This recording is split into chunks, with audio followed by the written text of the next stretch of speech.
Φίλοι, αγαπημένοι μου φίλοι και αγαπημένες μου φίλες, καλημέρα. Σας καλωσορίζω στην πρώτη μέρα κυριαρχίας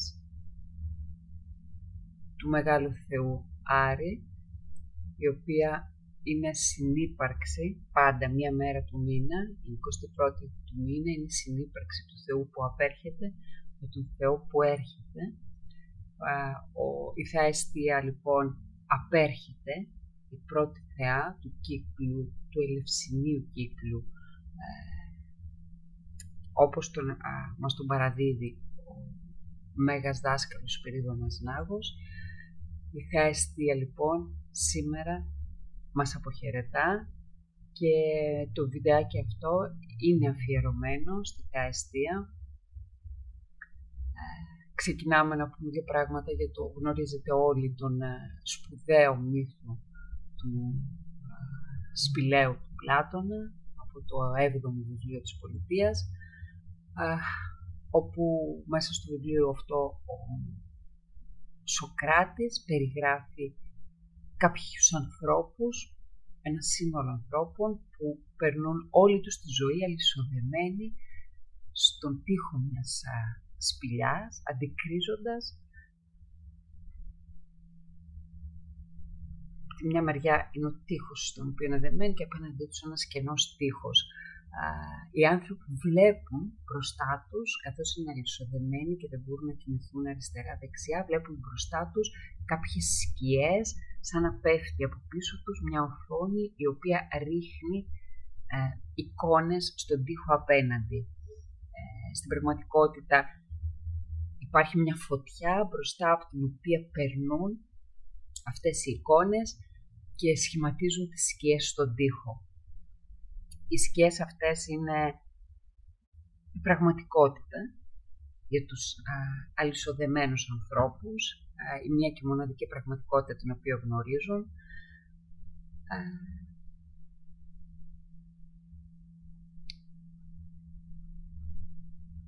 Και μια πραγματικότητα από την οποία οι αλυσοδεμένοι άνθρωποι δεν επιθυμούν να αποδράσουν, διότι δεν γνωρίζουν κάτι καλύτερο. Κάποια μέρα οι κρατούμενοι καταφέρνουν να σπάσουν τα δεσμά, ανακαλύπτουν ότι η πραγματικότητά τους δεν είναι αυτές οι σκιές οι οποίες από πίσω τους προβάλλονται μέσω μιας με τη δύναμη της φωτιάς, μέσα από το φως της φωτιάς, οι σκιές τους στον τοίχο, ανακαλύπτουν τον ήλιο,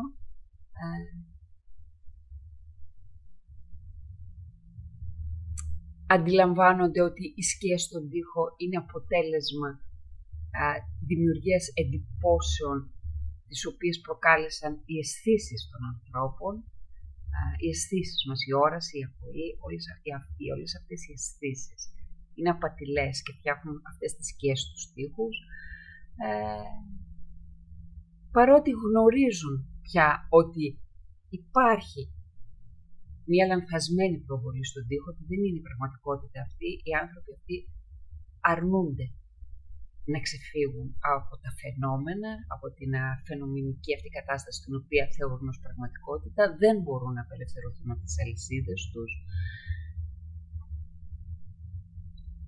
Το διατάφτα είναι ότι αν ο άνθρωπος μπορούσε να απελευθερωθεί, να βγει από το σπήλαιο, να δραπετεύσει από τη σκλαβιά του, αν το επέλεγε αυτό, θα βρισκόταν σε έναν δρόμο, σε έναν κόσμο, ο οποίος είναι ο πραγματικός και το οποίο οι σκιές είναι ένα πολύ φτωχό απίκασμα.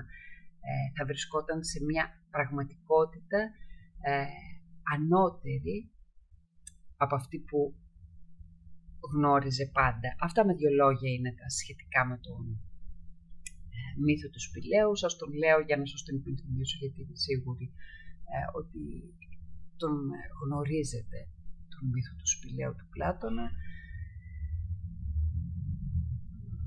Να πούμε λοιπόν ότι αυτό το πεδίο είναι το πεδίο των σκιών, είναι το πεδίο μέσα στο οποίο όλη η ανθρωπότητα ζει και περιφέρεται.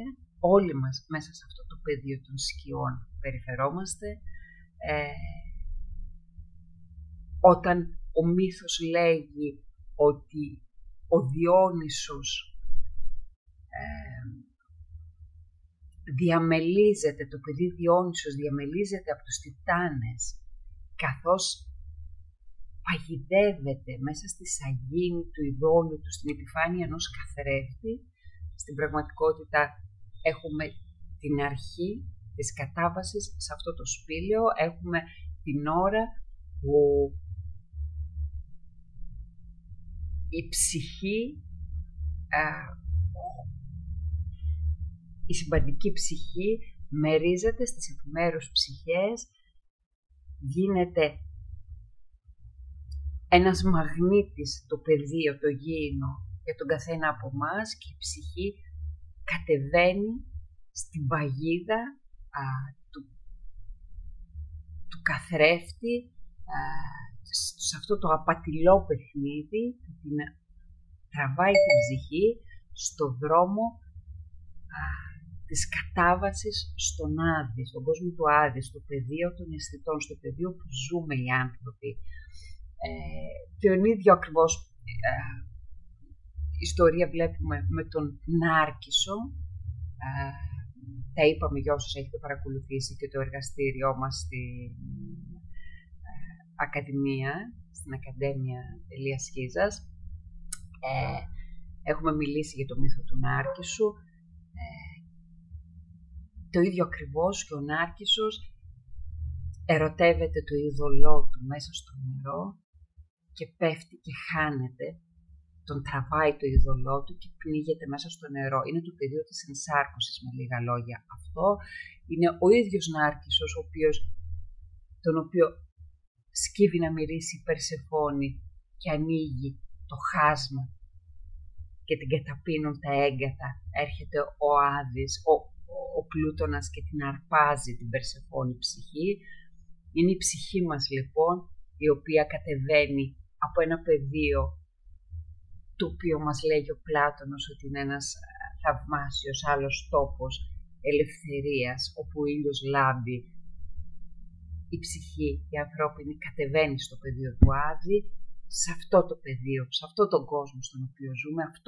Αυτός είναι ο Άδης, αυτή είναι ο πραγματικός κάτω κόσμος, σύμφωνα με τους Ορφικούς και με τον Πλάτωνα. Εδώ η ψυχή τραβιέται από τα πεδία τα θεϊκά,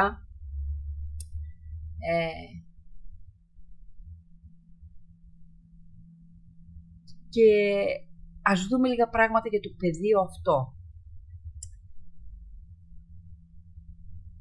Ο Πλάτωνας μας λέγει ότι το πεδίο το οποίο αντιλαμβανόμαστε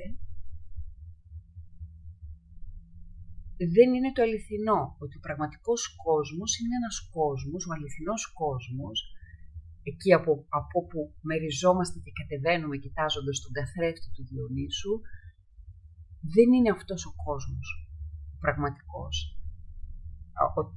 ο τόπος στον οποίο κατεβαίνουμε, αλλά ο τόπος από τον οποίο κατεβαίνουμε, αυτός που δεν μπορούμε να αντιληφθούμε μέσα από τις αισθήσεις μας. Ο κόσμος ετούτος λοιπόν δεν είναι τίποτα άλλο από μια αντανάκλαση του πραγματικού κόσμου των ιδεών.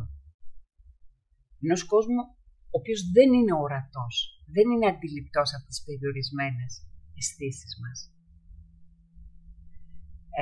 Σύμφωνα με την επιστήμη, το αποδεικνύει περίτρανα η επιστήμη αυτό, σκεφτείτε ότι αν μεγέθυνση, οποιοδήποτε κομμάτι ύλης, εκατομμύρια φορές, μέσα από ένα μικροσκόπιο, θα διαπιστώσουμε ότι αυτό που αντιλαμβανόμασταν ως τραπέζι, ως βιβλίο, ως τετράδιο, οποιοδήποτε αντικείμενο που το αντιλαμβανόμασταν ως κάτι συμπαγές, ως συμπαγή ύλη, δεν είναι τίποτε άλλο παρά μόνο ενέργεια. Ενέργεια η οποία μέσω των αισθήσεών μας γίνεται αντιληπτή ως συμπαγής ύλη. Η ύλη που νομίζουμε ως πραγματικότητα υπάρχει, υφίσταται μόνο χάρη στις αισθήσεις μας, οι οποίες αισθήσεις μετατρέπουν την ενέργεια του κάθε αντικειμένου σε ύλη. Και ακόμη μας λέγει η επιστήμη ότι τα αντικείμενα, το γνωρίζουμε όλη αυτή την πληροφορία, εμφανίζονται ως είδωλα στον αμφιβληστροειδή χιτώνα ανάποδα.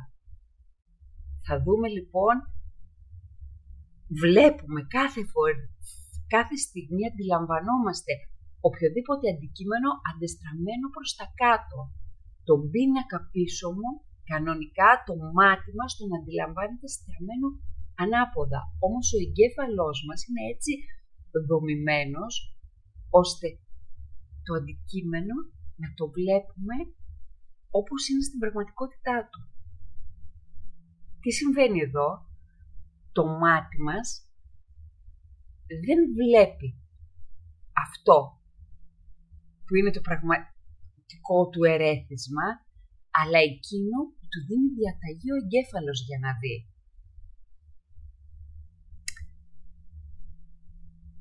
Και πάμε να πούμε και κάτι άλλο σχετικό με τις αισθήσεις μας και πώς μας παίζουν αυτό το παιχνίδι.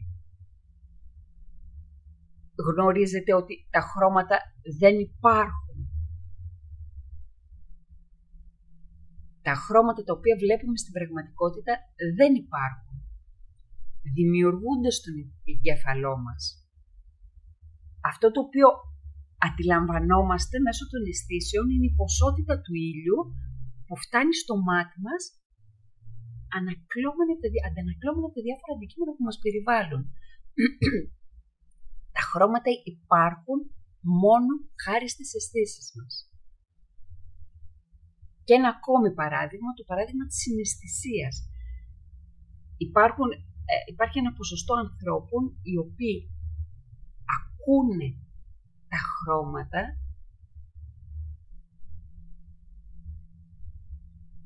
το οπτικό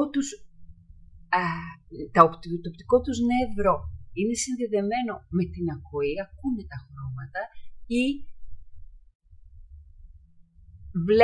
μπορούμε να το δούμε ακόμη και στους ανθρώπους, πολύ συχνά στους ανθρώπους οι οποίοι παίρνουν LSD, όπου υπάρχει μια αλλαγή των αισθήσεων, αντιλαμβάνονται τα πράγματα τελείως διαφορετικά. Ακούνε ήχους ή βλέπουν χρώματα. Αυτό μας δίνει να αντιληφθούμε, μας κάνει να αντιληφθούμε ότι το μεγαλύτερο κομμάτι της αντίληψής μας είναι απατηλό. Ο εγκέφαλός μας είναι αυτός ο οποίος κατασκευάζει το μεγαλύτερο μέρος της οπτικής εμπειρίας μας. Ο ανθρώπινος εγκέφαλος έχει φτιάξει σε όλο το πέρασμα της ενσάρκωσης μία σειρά από γεγονότα και παραστάσεις τα οποία έχει βάλει σε κουτάκια, σε ραφάκια μέσα στο κεφάλι του. Αν το ενεργειακό ερέθισμα των αισθήσεων παράγει εικόνες που δεν βρίσκονται μέσα σε αυτά τα ράφια, αυτές απορρίπτονται ως λανθασμένες. Υπάρχει το παράδειγμα των κατακτητών, των κοκκισταδόρες, τέλος πάντων, οι οποίοι φτάσαν στην Αμερική, φτάσανε στην Αμερική και οι ηθαγενείς δεν μπορούσαν να δούνε το καράβι από το οποίο κατέβαιναν. Έβλεπαν τις βάρκες, γιατί ήταν μέσα στα ραφάκια του μυαλού τους αυτή η πληροφορία, αλλά δεν μπορούσαν να δουν το καράβι από το οποίο κατέβαιναν οι βάρκες. Δεν μπορούσαν να δουν από πού έρχονται αυτοί οι άνθρωποι. Την πραγματικότητα αυτή την έβλεπε μετά από εργασία μόνο ο Σαμάνος, ο οποίος ήταν ανοιχτός σε καινούργιες πραγματικότητες. Μπορούσε να δει ένα καράβι που οι υπόλοιποι δεν το έβλεπαν, γιατί δεν είχαν δει ποτέ τίποτε περισσότερο από μια βάρκα να κυλάει στη θάλασσα. Αυτό λοιπόν που αντιλαμβανόμαστε σαν πραγματικότητα, λέγει ο Μάνος Δανέζη, θα σας το διαβάσω ακριβώς, είναι η προβολή όσο το είδο, το καθρέφτισμα όσων υπάρχουν. στο πραγματικό τετραδιάστατο μη ευκλήδιο και αθέατο σύμπαν πάνω σε έναν ψεύτικο, τρισδιάστατο και ευκλήδιο χώρο που φτιάχνουν πλαστά οι αισθήσεις μας. Τον χώρο αυτό η θεωρία της σχετικότητας ονομάζει χώρο Μινγκόφσκι. Αυτά διαστόματος Μάνο Δανέζη, του μεγάλου επιστήμονα αστροφυσικού, ο οποίος μας έχει δώσει πολύ ωραίες πληροφορίες σχετικά με το σύμπαν και με τον εαυτό μας. Και ακούστε τι έλεγε ο διάσημος φυσικός Μαξ Πλάνκ, ο πατέρας της κβαντικής φυσικής, την ώρα που παραλάμβανε το βραβείο Νόμπελ. Ως άνθρωπος που αφιέρωσε όλη μου τη ζωή στη μελέτη της ύλης, μπορώ να πω αυτό σαν αποτέλεσμα της έρευνάς μου σχετικά με τα άτομα. Η ύλη ως τέτοια δεν υπάρχει. Όλη η ύλη πηγάζει και υπάρχει μονάχα ως συνέπεια μιας δύναμης που κάνει τα άτομα να δομούνται και τα συγκρατεί μαζί για μια στιγμή. Πρέπει να υποθέσουμε πίσω από αυτή τη δύναμη την ύπαρξη μιας συνείδησης και ενός έξυπνου νου. Αυτός ο νους είναι η μήτρα μάτριξ όλης της ύλης. Και ο δικός μας Δημόκριτος μας άφησε σαν παρακαταθήκη ότι υπάρχουν δύο μορφές γνώσης. Η μία είναι γνήσια, η άλλη είναι νόθα. Στην νόθα γνώση ανήκουν οι αισθήσεις, η όραση, η οσμή, η ακοή, η γεύση και η αφή. Η μορφή γνώσης που είναι γνήσια είναι αυτή που αποκτάται μέσω του νου.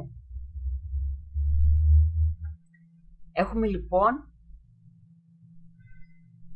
μια ψευδή πραγματικότητα που αντιλαμβάνονται οι αισθήσεις και μια άλλη πραγματικότητα την οποία καλούμαστε να προσεγγίσουμε. Η πραγματικότητα αυτή είναι η πραγματική μας εστία. Είναι εκεί που άρχει η θεά εστία.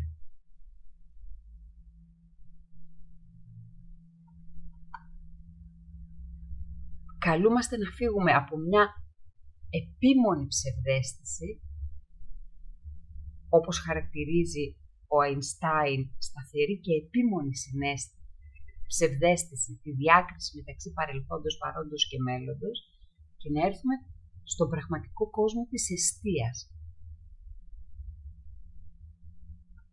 Γιατί εκεί, στον πραγματικό κόσμο, εκεί στην επιστροφή μας στην εστία, σε αυτή την πραγματικότητα, τα πάντα μέσα στο σύμπαν είναι ένα, είναι ενιαία. Δεν υπάρχει η διαίρεση. Δεν υπάρχει η έννοια της ατομικότητας. Δεν υπάρχουν οι έννοιες του εγώ και του εγώ. Τα πάντα είναι ένα μέσα σε αυτή την εστία.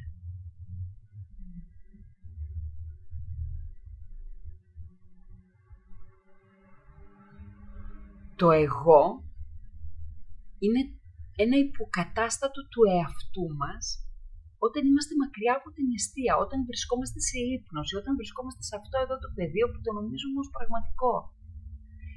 Όταν αφυπνιζόμαστε, επιστρέφουμε στην εστία μας, το εγώ είναι πλέον άχρηστο.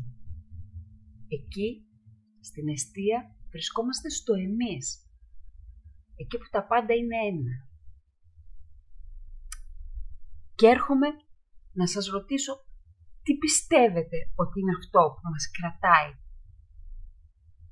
τόσο πολύ κολλημένους μέσα στο σπήλαιο, μακριά από την εστία. Σε αυτό το Matrix, για όσους έχετε δει την τριλογία του Matrix, η οποία μας απογοήτευσε στο τέλος, γιατί πάλι μέσα στο Matrix μας άφησε, παρόλα αυτά κάτι πήγε να μας πει, κάπως να αφυπνίσει τις συνειδήσεις στην αρχή, να μας πει ότι βρισκόμαστε μες στο Matrix. Οι άνθρωποι επιλέγουμε μια σκλαβιά, αφήνοντας να μας κάνουν κουμάντο τα μέσα μαζικής ενημέρωσης, η τρομακτική τηλεόραση με την προπαγάνδα της, οι θρησκείες, το οικονομικό και πολιτικό κατεστημένο. Μας κρατάνε μέσα σε ανέχεια, δημιουργούν φόβο τρομερό στις ψυχές μας κρατούν σε άγνοια και πλάθουν μια πραγματικότητα για μας ενώ η πραγματικότητα είναι εκεί και μπορούμε να την αγγίξουμε. Υπάρχουν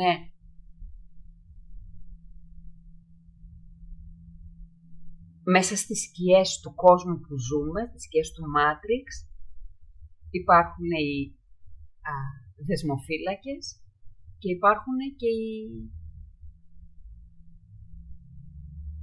φυλακισμένοι. Υπάρχουν αυτοί οι οποίοι είναι κοιμισμένοι, σκλάβοι, με απόλυτη άγνοια για το τι συμβαίνει στον κόσμο αυτό. Υπάρχουν οι δεσμοφύλακες οι οποίοι ξέρουν τι συμβαίνει, αλλά έχουν ξεπουλήσει τον εαυτό τους επίσης στο κόστος. Είναι επίσης κοιμισμένοι, αλλά είναι εκπαιδευμένοι για να είναι δεσμοφύλακές μας. Πάνω κάτω ξέρουν τι συμβαίνει, αλλά χρησιμοποιούνται ως όργανα από κάποιους που είναι ακόμη πιο πάνω για να μας χειραγωγήσουν. Είναι αυτοί οι οποίοι διαστρεβλώνουν έννοιες, διαστρεβλώνουν καταστάσεις, διαστρεβλώνουν σημασίες. Είναι επίσης σκλάβοι της αλαζονίας τους, ενός εαυτού αποστηρωμένου μέσα στο εγώ του, και είναι και μια αθέατη τάξη πραγμάτων, η οποία κινεί και ελέγχει τα νήματα και η οποία είναι εξίσου χαμένη μέσα στην ψευδαίσθηση της δύναμης και της εξουσίας. Είναι αφιερωμένη στο κακό, γιατί είναι αφιερωμένη στη χωριστικότητα και στο εγώ. Δεν είναι άνθρωποι έξυπνοι. Είναι μια κάστα, θα τη λέγαμε, μια ελίτ ανθρώπων αφιερωμένων στο κακό, όπως είπαμε, οι οποίοι έχουν μάθει με τα χρόνια να χρησιμοποιούν προς όφελός τους οτιδήποτε. Όφελός τους δεν είναι στην πραγματικότητα οτιδήποτε μας χειραγωγεί. Έχουν καταφέρει να αξιοποιήσουν όλες τις γνώσεις που μπορούν να δημιουργήσουν έλεγχο στους νόες των ανθρώπων και έχουν στη διάθεσή τους την επιστήμη, όλους τους τομείς της επιστήμης, της τέχνης, την τεχνολογία, και ελέγχουν την τροφή μας, την υγεία μας, τη δικαιοσύνη. Δεν υπάρχει ανεξάρτητη και ελεύθερη δικαιοσύνη, όλοι το γνωρίζουμε. Ελέγχουν τα πάντα για να έχουν δύναμη και χρήματα. Είναι και οι ίδιοι εξίσου χαμένοι μέσα στην ψευδαίσθηση της χωριστικότητας. Η ανθρωπότητα έχει συνηθίσει αυτή την ψευδαίσθηση. Έχει συνηθίσει αυτή την εικονική πραγματικότητα. Αν πας να μιλήσεις σε κάποιους ανθρώπους, σε αυτούς που δεν είναι τόσο πολύ διψιασμένοι για το ότι ζουν αυτή την κατάσταση, ότι πολύ πιθανά, λέμε τώρα, ίσως και τα εμβόλια να είναι στημένα, έτσι, ίσως και οι πόλεμοι να είναι στημένοι, ίσως αυτοί που φαίνονται ότι κάνουν τον πόλεμο να μην είναι αυτοί που κάνουν τον πόλεμο, αλλά να είναι αυτοί οι οποίοι παγιδεύτηκαν να φάνουν ότι κάνουν ένα πόλεμο για να τους εξοντώσουμε ολοκληρωτικά. Αν τα πεις σε κάποιους ανθρώπους αυτά, θα θυμώσουν, γιατί τους βγάζεις από το comfort zone τους. Έχουν βολευτεί. Έχουν βολευτεί και επιθυμούν την άγνοια. Και υπάρχει και μια μερίδα ανθρώπων η οποία διαβάζει, η οποία μελετά, η οποία ζητά και ονειρεύεται και γνωρίζει γνώσεις εσωτεριστικές. Δεν είναι αφυπνισμένοι. Δεν είμαστε αφυπνισμένοι προς αυτή την κατεύθυνση, αλλά ονειρευόμαστε την επιστροφή στην εστία, η οποία μπορεί να μας βοηθήσει να βγούμε από το σπήλαιο. Ένα και μόνο δρόμος, η πραγματική παιδεία. Η παιδεία αυτή η οποία δεν διδάσκεται στα σχολεία, γιατί δεν συμφέρει κανέναν, να μάθουν οι άνθρωποι ότι μπορούν να βγουν από το σπήλαιο. Δεν συμφέρει την ελίτ, τους επικυρίαρχους, να αντιληφθούμε ότι μπορούμε να ξυπνήσουμε σαν ανθρωπότητα. Αποκρύπτεται συστηματικά αυτή η γνώση. Τα παιδιά γεννιούνται ερευνητές, γεννιούνται ανοιχτόμυαλοι άνθρωποι, γεννιούνται αυτοί οι οποίοι θα αλλάξουν τον κόσμο και οι οποίοι θα καταργήσουν το Matrix και στην πορεία μέσα από την εκπαίδευση γίνονται χειραγωγούμενοι σκλάβοι. Γίνονται τα ανθρωπάκια. Ο ανθρωπάκος του Wilhelm Reich, ένα καταπληκτικό πολύ μικρό βιβλιαράκι, σας προτείνω να το διαβάσετε. Γίνονται οι άνθρωποι, γινόμαστε ο καθένας από εμάς οι άνθρωποι που μυρολατρούμε, πτωούμαστε, αγαπάμε τη μιζέρια, αγαπάμε τη φυλακή μας, εκπαιδευόμαστε να φοβόμαστε οποιαδήποτε αλλαγή και παραμένουμε μέσα σε αυτό το όνειρο, μέσα σε αυτό το παραμύθι. Αλλά ακούστε τι λέγει ένας Κινέζος δάσκαλος, μ' αρέσει πάρα πολύ αυτό το απόσπασμα, αυτή η ιστορία, η μικρή ιστοριούλα που θα σας πω. Ο Κινέζος δάσκαλος Τσουάν Τσου πήγε κάποτε στους μαθητές του και τους είπε: «Απόψε είδα ένα όνειρο. Είδα πως ήμουν μια πεταλούδα και χαιρόμουν πετώντας από εδώ και εκεί, εδώ και εκεί από λουλούδι σε λουλούδι. Δεν ήξερα ότι ήμουν ο Τσουάν Τσου. Ξαφνικά ξύπνησα και αντιλήφθηκα την πραγματικότητα ότι είμαι ο Τσουάν Τσου. Όμως τώρα που τα λέμε αναρωτιέμαι, είμαι ο Τσουάν Τσου που είχε ονειρευτεί πως ήταν μια πεταλούδα ή είμαι η πεταλούδα που ονειρεύεται πως είναι ο Τσουάν Τσου?»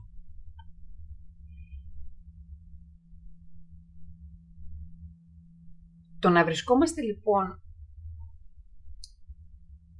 σε αυτό που νομίζουμε ως πραγματικότητα ίσως είναι ένα όνειρο.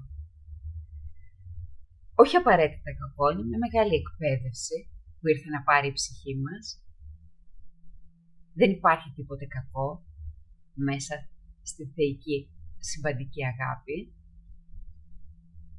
Αυτό που είναι κακό είναι να μην επιθυμούμε να ακούσουμε όταν μας ανοίγουν τα μάτια, να μην επιθυμούμε να βγούμε από το Matrix, να παραμένουμε μέσα στο όνειρο και μέσα στην ψευδαίσθηση, γιατί αυτό μας ανακυκλώνει και μας ανακυκλώνει ξανά μέσα στον κύκλο των ενσαρκώσεων, μέσα σε έναν τροχό ο οποίος δεν έχει τέρμα, είναι ατέρμονος. Αυτό που ζητάμε είναι να ξεφύγουμε από αυτό τον τροχό και να πάμε σε αυτόν τον τόπο που λέει ο Πλάτωνος ότι είναι πραγματικά όμορφος.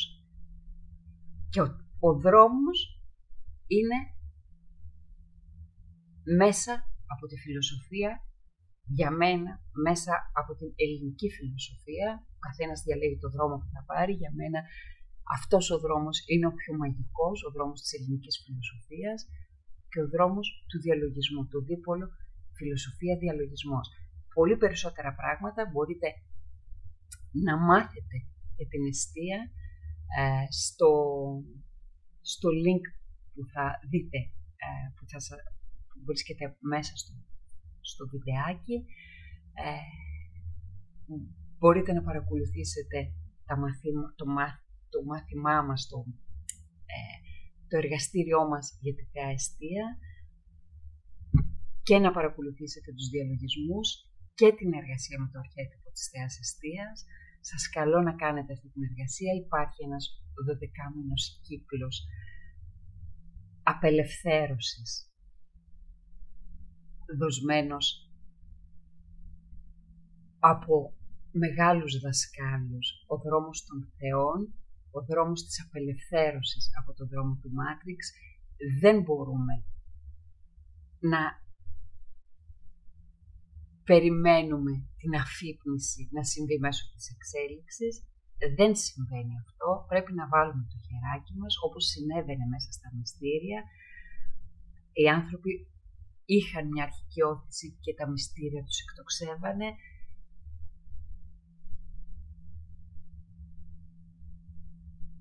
Κοιμόμενοι μέσω του ύπνου της συνείδησης, να γνωρίζετε ότι οποιοδήποτε μήνυμα χειραγώγησης θα βρει το σκοπό του, θα μας κρατήσει σε ύπνωση, θα κρατήσει την ανθρωπότητα διχασμένη και χωρισμένη, θα κρατήσει την ανθρωπότητα σε πόλεμο, θα μας κρατήσει σκλάβους.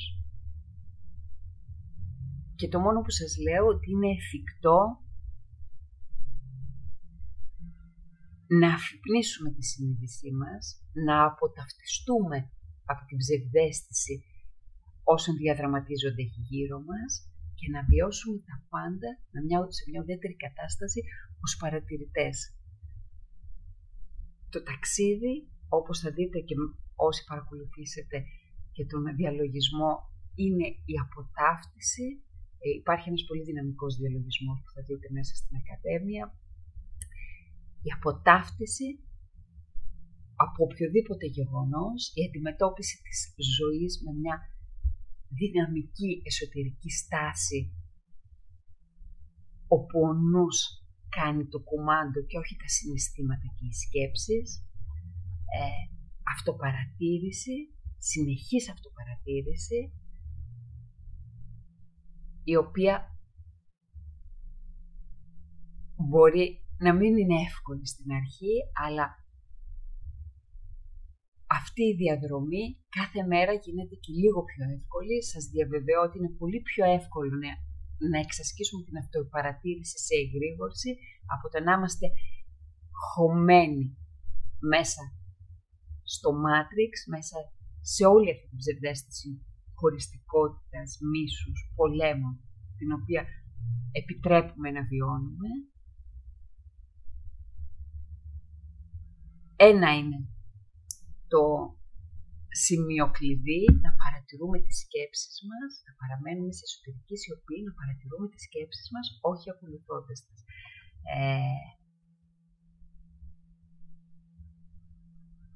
Έχουμε μάθει, έχουμε εκπαιδευτεί να ζούμε μια κάκιστη ποιότητα ζωής,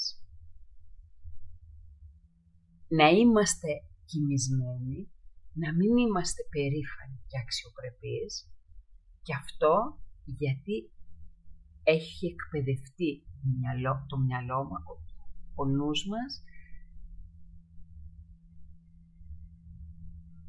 να παραμένει μέσα στο σπήλαιο φυλακισμένος. Έχουμε μάθει αυτή την εκπαίδευση, την οποία καλούμαστε, θα μιλήσω με όρους υπολογιστών, να την κάνουμε delete και να ξαναβάλουμε, να επανακινήσουμε τον εαυτό μας μέσα σε μια καινούργια πραγματικότητα.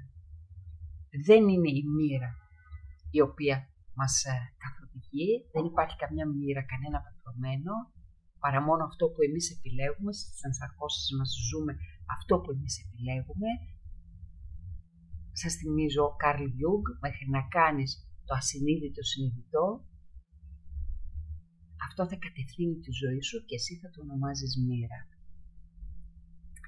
Πάμε να κάνουμε μια επανάσταση, πάμε να καταργήσουμε, να καταρρίψουμε αυτό το ψευδές αφήγημα, όλους αυτούς τους μηχανισμούς υποδούλωσης. Πάμε να τα βρούμε με τον εαυτό μας, πάμε να αγαπηθούμε σαν άνθρωποι, πάμε να επιστρέψουμε πίσω στην αιστεία μας.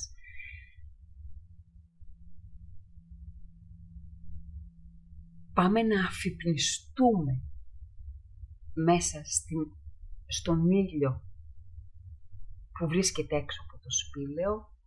Πάμε να δούμε μια άλλη όψη των πραγμάτων και να πάψουμε να έχουμε επικυρίαρχους πάνω από το κεφάλι μας, οι οποίοι κάνουν πολέμους στην πλάτη μας.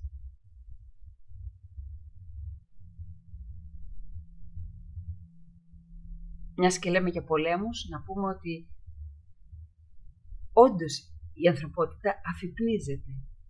Μην μασάτε από το ψευδές αφήγημα των πολέμων που βλέπουμε. Ναι, σκοτώνονται, θα μου πεις πόσο ψευδές αφήγημα είναι που σκοτώνονται παιδιά, που γίνεται αίμα αθώων.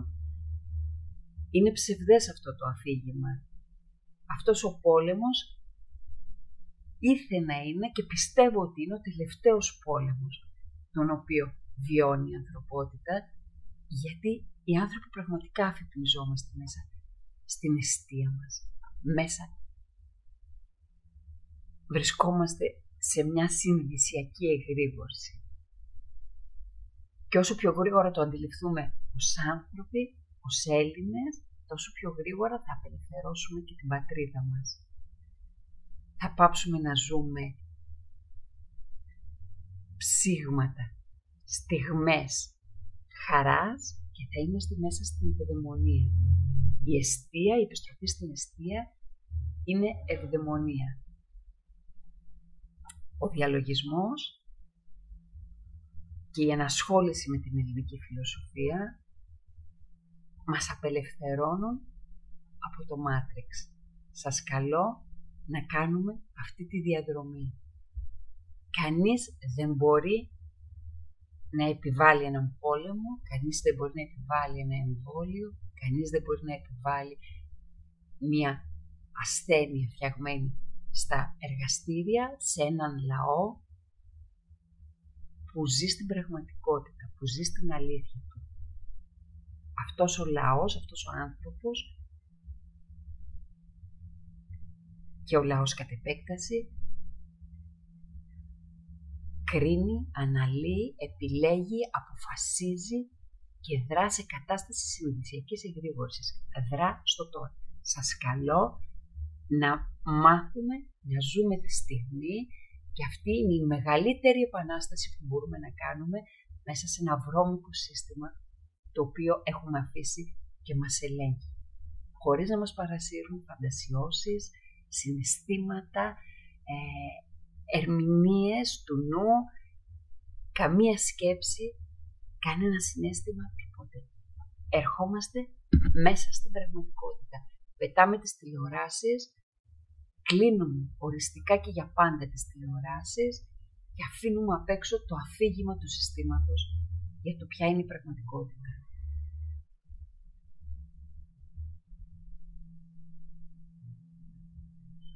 Όλοι αυτοί οι οποίοι χρηματοδοτούν φαρμακοβιομηχανίες, θρησκείες, στρατούς, αστυνομίες, μυστικές υπηρεσίες, δημοσιογράφους, μια από τις χειρότερες εκδοχές του πλανήτη. Υπάρχουν και ελεύθερες φωνές μέσα στο διαδίκτυο, μιλάω για αυτούς οι οποίοι είναι στρατιωτάκια του συστήματος. Όλοι αυτοί μπορούν να πάψουν να κάνουν κομμάντο τη συνείδησή μας. Ας αφήσουμε στην άγνοιά τους αυτούς οι οποίοι θα ενοχληθούν άμα τους ζητήσουμε να κλείσουν την τηλεόρασή τους και όλοι όσοι ονειρευόμαστε έναν κόσμο καλύτερο, σας καλώ να κάνουμε την πιο δυνατή επανάσταση που μπορούμε να κάνουμε στο σύστημα. Μεγαλύτερη πράξη αντίστασης. Να ξυπνήσουμε από τη σκλαβιά μας μέσα στον κόσμο της εστίας. Να αφυπνιστούμε μέσα στο πεδίο της εστίας. Ανυπακοή στο σύστημα και αφύπνιση μέσα στην εστία. Γιατί την ώρα που αφυπνιζόμαστε, η εστία παραδίδει τη θέση της στον Διόνυσο Ελευθερέα, στον Θεό που ένωσε όλα τα κομμάτια του και απαλλάχθηκε από την ψευδαίσθηση του καθρέφτη. Κλείνω με έναν λόγο του Ηράκλειτου. Όσοι είναι σε εγρήγορση έχουν συναίσθηση ότι ο κόσμος είναι ένας και κοινός. Αντίθετα, όσοι κοιμούνται ιδιωτεύουν ο καθένας στον δικό του κόσμο. Ιδιωτ ηλίθιος. Σας καλώ να παρακολουθήσετε πολύ περισσότερα πράγματα για την εστία στο link που σας δίνω και κάθε μήνα και έναν Θεό. Σήμερα κλείνει επικά η εστία την κυριαρχία της και σας καλώ να κάνετε like και subscribe στο βίντεό μου για να βλέπετε πολλά πράγματα τα οποία θα πούμε σχετικά με αποσυμβολισμούς μύθων και πολλά ωραία πράγματα που θα πούμε γύρω από την ιερή η ελληνική μυθολογία και από την ελληνική φιλοσοφία. Να είστε καλά.